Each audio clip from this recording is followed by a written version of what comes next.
জাতির সংবাদ টেলিভিশন। বেড়ে যেতে পারে এই কথাটি কি ওনারা জানেন না? না জানা মানুষগুলি এই যে আমরা প্রতিবাদ করছি সেই প্রতিবাদের ভাষাটা তারা বোঝেন না, বোঝেন সেই জন্যই বাঘকে একেবারে স্থায়ীভাবে নিশ্চিহ্ন করার একটা চেষ্টা চলছে। এবং কনফ্লিক্ট অফ ইন্টারেস্ট এই শব্দটি বিশেষভাবে প্রযোজ্য আমাদের সরকারি আমলাদের মধ্যে। তারা সরকারের ভিতরে আরেকটি সরকার এবং রাজনৈতিক দল যে দেশ পরিচালনা করে, যে রাজনৈতিক দলই হোক, সেই রাজনৈতিক দলকে তারা অসহায়ত্বের মধ্যে নিয়ে আসে। স্বাধীনতা সংগ্রামে জাতির পিতা বঙ্গবন্ধু বলেছিলেন সরকারি আমলাদেরকে যে তোমরা জনগণের, আমার কৃষকের পয়সায় তোমাদের বেতন হয়, তোমরা জনগণের সেবক। আজকে 50 বছর পরে আমি দেখতে পাই জনগণ তাদের সেবক না, কৃতদাস বানানোর চেষ্টা চলছে। অর্থাৎ যা চাই আমি তাই করতে পারি, আমি বিচার করব, আমি চুরি করব।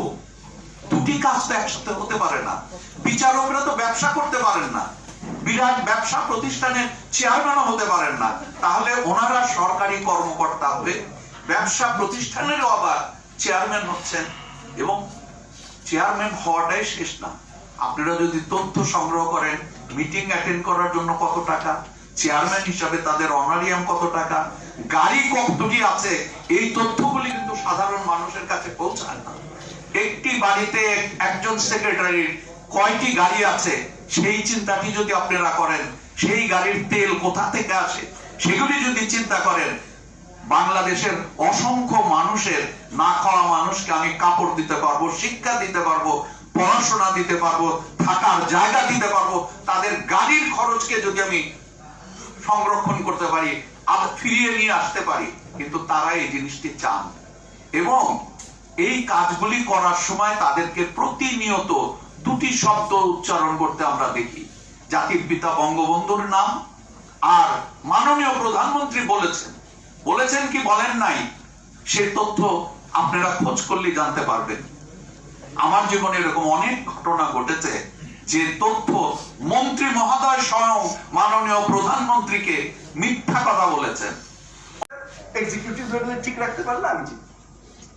সুতরাং আপনার কনজিউমার ভয়েসটা আপনি এক্সিস্টিং স্টেট স্ট্রাকচারে ঢুকাতে পারছেন না।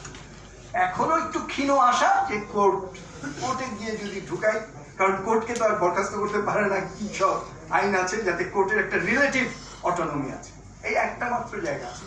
তাই আমি জ্যোতির্ময়কে ধন্যবাদ জানাই যে সে অন্তত কোর্টের মধ্যে দিয়ে কিছু করা যায় কিনা আইন কানুনের ব্যাপারে কিছু প্রস্তাব দিয়েছে। সবাইকে ধন্যবাদ জানিয়ে আমার বক্তব্য। সেটা তারপরে সরকারি যে সংশ্লিষ্ট মন্ত্রণালয়, সেই মন্ত্রণালয় থেকে পাইলট করতে হয়।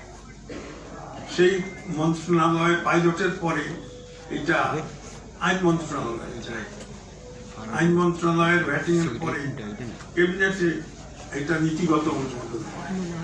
মোটামুটি ভাবে আমি একটা সে অনুমোদন হওয়ার পরে আবার এটা জ্বালাই বাছাই জ্বালাই মানে আপনার এটার রিপেয়ারিং হয়।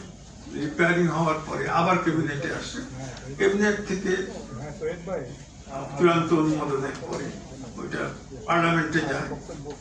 পার্লামেন্ট সাধারণত একটা কমিটির কাছে পাঠানো হয়, সংশ্লিষ্ট কমিটির কাছে, সেই মন্ত্রণালয়ের কমিটি, সেই মন্ত্রণালয়ে আবার সুপারিশ করে পার্লামেন্টের উপস্থাপনের জন্য পেশ করে। এবং সেই পর্যায়ে ইভেন পার্লামেন্টের ফ্লোরে আইনে যে সংশোধন হয়ে থাকে, যখন যুক্ত হয়, তারা যদি শক্তিশালী হয় তাহলে তাদের চিন্তা ভাবনা, তাদের ধ্যান ধারণা, তাদের স্বার্থ সেইগুলি সেখানে স্থান পায়। একটি আইন আমি যখন তারপরে আরেকটি কথা আমি বলতে চাই, যেটা জ্যোতির্ময় বিআরসিকে বলেছে যে কেন ওরা রেগুলেশন মন্ত্রণালয়ে পাঠালো, তারপরে মন্ত্রণালয় মন্ত্রণালয় ঘুমাই রইল, বিআরসিও কিছু উচ্চবাচ্য করলো না। জানি না কেন এটা হয়েছে, তবে পাঠানোর একটা কারণ আছে। পাঠানোর কারণ, যদি কোনো রেগুলেশন আইনের, মানে এটা আমি আইনের মানুষ না, আইনি শক্তি যদি কোনো রেগুলেশনের পেতে হয় তাহলে ওটা এসআরও হিসাবে জারি। এখন এসআরও জারি করতে হলে এসআরও জারির যে নাম্বার দেওয়ার ক্ষমতা, এটা হলো আইন মন্ত্রণালয়। অর্থাৎ আইন মন্ত্রণালয়ের ভেটিং ছাড়া কোনো এসআরও জারি হয় না। এখন আইন মন্ত্রণালয়ে কোনো অথরিটি সরাসরি আইন মন্ত্রণালয়ে যেতে পারে না, তাকে তার অ্যাডমিনিস্ট্রেটিভ মিনিস্ট্রির মাধ্যমে যেতে হয়। সেই বিআরসি আমি যখন ছিলাম আমিও আর কি পাঠিয়েছি, আর বিআরসি সে কারণেই জ্বালানি ও খনিজ সম্পদ মন্ত্রণালয়ে একটা ড্রাফট রেগুলেশন পাঠিয়েছে। তারপর মানার জন্য একবার ওরা আবেদন করেছিল ওটিপিসি, আরো একটা কি যেন একটা আলো করেছিল, কিন্তু সেই সময় যেহেতু বিষয়টি ছিল দাম কমানো, আমরা কমিশন খুব তড়িঘড়ি করে গণশুনানি না করেই সম্মতি দিয়ে দিয়েছিল।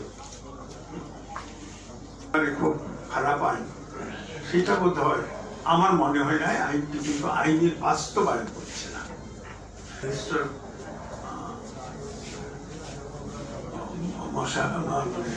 এটা মানে রিভিউতে বিশেষভাবে স্পষ্ট হয়েছে।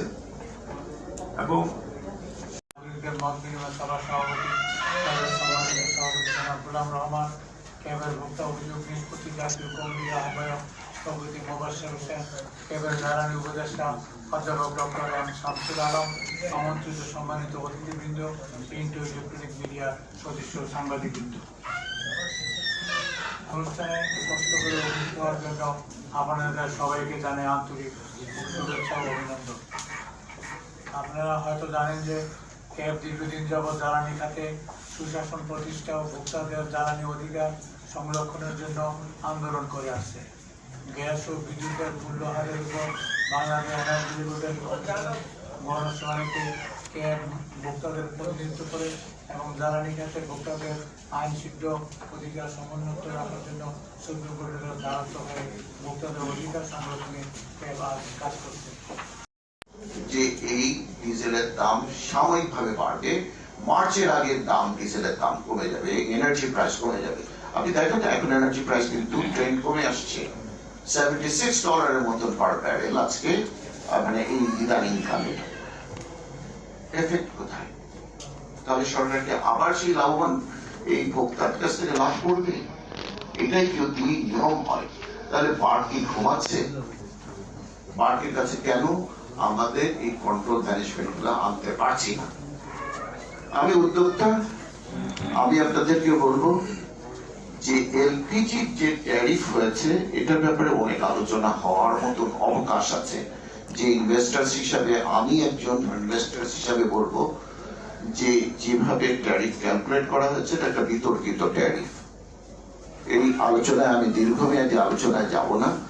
আমি চাই যে পার্ক যদি প্রপারলি রেগুলেটেড হয়, প্রপারলি যদি ভোক্তা সংরক্ষণ করতে পারে, আর আপনারা যে উদ্যোগ নিয়েছেন, তাহলে আমরা যারা প্রাইভেট সেক্টর ইনভেস্টার্স আমরা কিন্তু আপনাদের সমাজের লোক, আমরা আপনাদের ভাই, আপনাদের সন্তান, আপনাদের কেউ কারো না কারো আমরা ব্যবসায়ী হয়েছি, প্রথম প্রজন্মের ব্যবসায়ী। আমি বেশি কথা বলছি, তবে আমি এর সাথে বলবো চাল, ডাল, মাছ, মাংস এটাও একটু আমাদের আরো বেশি করে দেখা দরকার। পার্সেন্টেজ যদি বাড়ে দেখেন তাহলে দেখবেন যে percentage effect is very high. কারণ আমি তো প্রতিদিন আমাকে চাল খেতে হয়, প্রতিদিন আমি এলপিজি যদি না ব্যবহার করি অল্টারনেটিভ আমি এনার্জি ইউজ করতে পারবো। এটা কিন্তু আরো একটা বড় জিনিস। তবে জ্যোতির্ময় বড়ুয়া, ব্যারিস্টার জ্যোতির্ময় বড়ুয়ার প্রেজেন্টেশন আমার কাছে খুব ভালো লেগেছে। আমার কাছে মনে হয় যে আমাদের দেশে আমরা নতুন প্রজন্ম তো ব্যবসার চেয়ে ব্যবসায়ী বেশি। মানে ব্যবসা যতটুকু হয় তার চেয়ে ব্যবসায়ী বেশি, আর ব্যবসায়ীর চেয়ে আবার ফড়িয়া বেশি। ফলে এগুলা রেগুলেটেড না হলে আমাদের ভবিষ্যৎ ঝড়ঝরা। আপনারা দেখেছেন টেবিলে খবর দিয়ে বলেছে মাননীয় প্রধানমন্ত্রী চেষ্টা করে দেখেন আপনি আমাকে কিনতে পারেন কিনা, কেউ বলেন নাই। তাহলে কি প্রমাণিত হয়? প্রমাণিত হয় যে ওনাকে অর্ধসত্য অসম্পূর্ণ তথ্য দিয়ে, এই যে আমরা যখন বলি যে 43,000 কোটি টাকা আমাদের টাকা গচ্ছিত আছে, তখন প্রধানমন্ত্রীর মুখ দিয়ে তারা বের করেন প্রতি মাসে আমি এত হাজার টাকা করে ভর্তুকি দেই। ওই 43,000 টাকা কি টাকা? এই যে অসম্পূর্ণ তথ্য, এই অসম্পূর্ণ তথ্যগুলিকে আমরা মানুষের সামনে তুলে নিয়ে আসতে চাই। এই বক্তব্যগুলো, এই যে প্রবঞ্চগুলো তৈরি করছে, এর সাথে যে সম্পৃক্ত প্রফেসর সুশান্ত বললেন, এই সম্পর্কটা, এই পরম্পরাটা যদি সত্যিকার স্টাবলিশ করতে পারা যায় যারা দায়িত্ববান, তাহলে নিশ্চয়ই একটা ভালো অবস্থানে আমরা পৌঁছাতে পারবো। আপনাদেরকে ধন্যবাদ। State machinery is being governed by the bureaucracy. এখন ব্যুরোক্রেসি হলো স্টেট, ব্যুরোক্রেসির যারা হত্যাকর্তা বিধাতা, তারা যা বলবে তাই চলতে হবে, সেটি হলো স্টেট মেশিনারি। এই কথাটা আমাদের পিপুলের মধ্যে বলতে হবে যে আমরা দেখি আর না দেখি, ব্যুরোক্রেসি রাষ্ট্র চালায়, রাজনীতি চালায়, ওই তেলের দাম তারাই বাড়ায়, আর যা যা করার দরকার তাই করে। সেই ব্যুরোক্রেসির বিরুদ্ধে আমাদেরকে কনসার্ন হওয়ার ব্যাপার আছে। অতএব বারকে যদি শক্তিশালী করতে হয়, যে যে জায়গায় বারকে ব্যুরোক্রেসির হস্তক্ষেপ করার জায়গা আছে, সেই জায়গায় আমি জানি না, জ্যোতির্ময় আইনের লোক উনি বলতে পারবেন সেটা কিভাবে কাট আপ করতে হবে, সেই জায়গাগুলো পরিষ্কার করতে হবে, সেটা আমাদের সুনির্দিষ্টভাবে আনতে হবে। তা আমি বলি যে আজকে আমাদের এই আলোচনাটা, এটা আমরা মনে করি এটা পিপুলস মুভমেন্ট, এটা একটা people's movement, it's a slogan of people's movement. Political party পিপুলের অধীনস্থ, পলিটিক্যাল পার্টির কাছেও আমরা আবেদন করছি যে আপনারা এই বিষয়ে কথা বলেন। শুধুমাত্র ওই কয়েক ঘন্টার জন্য শুধুমাত্র এই আসলাম, অতএব আমার নামটা গেছে আমি এর পক্ষে আছি তা না। কার্যকর ভাবে প্রপিপুল জায়গায় যদি আমরা না দাঁড়াই, তাহলে এই জ্বালানি শক্তির জায়গায় যদি পিপুলের কোনো অংশগ্রহণ না থাকে, তার অধিকারের অংশগ্রহণ যদি না থাকে, তাহলে ডেভেলপমেন্টে থাকবে না, দেশ চালনায় থাকবে না, কোনো জায়গায় থাকবে না। এই বিষয়টা আমাদেরকে বুঝতে হবে। ধন্যবাদ সবাইকে। আইন এই সমস্ত রিফ্লেকশন গুলো হয়, সেখানে ভোক্তাদের আসলে রিপ্রেজেন্টেশনটা কিভাবে হবে, তাদের স্বার্থটা সংরক্ষণ করতে গেলে কি মেকানিজম তৈরি করা লাগবে, সেই কথাগুলোকেই কিন্তু আমরা এখানে গুরুত্ব দিয়ে শুরু থেকে বলার চেষ্টা করেছি। ফলে শুধু আইন কাঠামোগতভাবে যেভাবে আছে সেভাবে দেখতে সুন্দর, পড়তে সুন্দর হলে আসলে এটা কোনো কাজে আসবে না বা আসছে না। আমাদের অভিজ্ঞতা থেকেও সেটা আমরা দেখছি। আমাদের রেকমেন্ডেশন গুলো অনেক বড় লম্বা রেকমেন্ডেশন, প্রায় 21টার মধ্যে রেকমেন্ডেশন আছে, সেগুলো আপনাদের জন্য থাকুক। আমি খুব মোটা দাগে দুটো জায়গা মিডিয়ার বন্ধুদের জন্য বলে নিতে চাই। সেটা হলো আমাদের ক্যাবিনেট থেকে এই যে রেকমেন্ডেশন গুলো বা এই মূল্যায়ন যেটি করছি আমরা, সেখানে দুটো স্পেসিফিক জায়গা আছে। একটি হলো যে বার্কের যে আইন 2003 সালের আইন, সেই আইনের মধ্যে তাকে যে ক্ষমতাটা দেওয়া হয়েছে, সেই ক্ষমতাগুলো বার ঠিক মতো প্রয়োগ করতে পারছে কিনা এবং প্রয়োগের মাধ্যমে ভোক্তার স্বার্থ রক্ষা করা যাচ্ছে কিনা, এই একটা দিক। দ্বিতীয় দিকটি হচ্ছে যে সরকার এখানে কতটুকু হস্তক্ষেপ করছে আইনগতভাবে কিংবা আইনের বহির্ভূতভাবে কতটুকু করছে, সেই ক্ষমতা অপব্যবহার যেটা হচ্ছে, আমরা আইনগতভাবে যেটাকে অপব্যবহার বলি, সেটি রোধ করার ক্ষেত্রে আইনে কোন কোন ধরনের পরিবর্তন আনা প্রয়োজন। এই দুটো যে দিকের কথা উল্লেখ করলাম, মূল্যায়নের দিক, এই দুটো দিক থেকে আমাদের ক্যাবিনেট তরফ থেকে যে প্রচেষ্টা বা আমাদের যে উদ্দেশ্য, সেটা হচ্ছে বার্ককে আরো কিভাবে ক্ষমতায়ন করা যায়।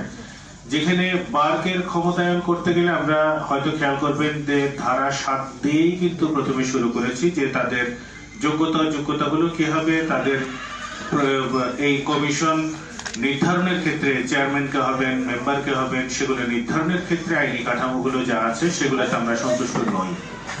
সেই আইনি কাঠামোগুলো পরিবর্তন কিভাবে হবে বা কিভাবে এই পরিবর্তনগুলো আসলে ভোক্তার স্বার্থ সংরক্ষণ করার মতো করে করা যাবে, এই জায়গাগুলোকেই কিন্তু আমরা আসলে এমফাসাইজ করছি এবং সেই কারণে আপনাদের কাছ থেকে শোনা এবং এই কনসালটেশন। আমরা আশা করছি আরো অনেক বেশি কনক্রিট ওয়েতে আপনাদের বক্তব্যগুলোকে আমরা হাজির করতে পারবো। এইটি আমাদের কোনোভাবেই চূড়ান্ত কোনো চূড়ান্ত কোনো বক্তব্য নয়, কিন্তু আমরা আপনাদের কাছ থেকে শুনে আরো আমাদের মতামতটাকে, আমাদের বিশ্লেষণগুলোকে চূড়ান্ত করব। আমাদের চেয়ারম্যান মহোদয় আছেন, চেয়ারম্যান মহোদয় ওনার বক্তব্যে আরো বিষয়গুলোকে নিশ্চয়ই পরিষ্কারভাবে আপনাদের সামনে তুলে ধরবেন। আমি এই পর্যন্তই বলছি।